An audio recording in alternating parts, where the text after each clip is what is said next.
Okay, so in the realm of digital marketing, there's search engine optimization and there's search engine marketing.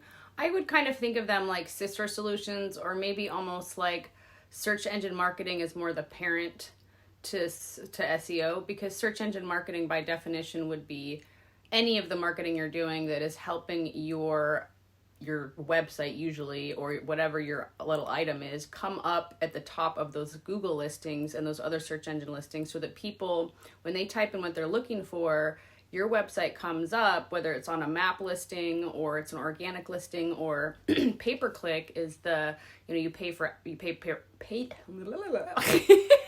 I'm just going to leave that in because it's funny. You pay for the ads, you pay for the clicks. So that's traditional online, like paid ads advertising. Anyway, I'm totally going to share this one because it's just too funny. I don't have a bloopers file yet, but woo, bloopers. I hope you learned something.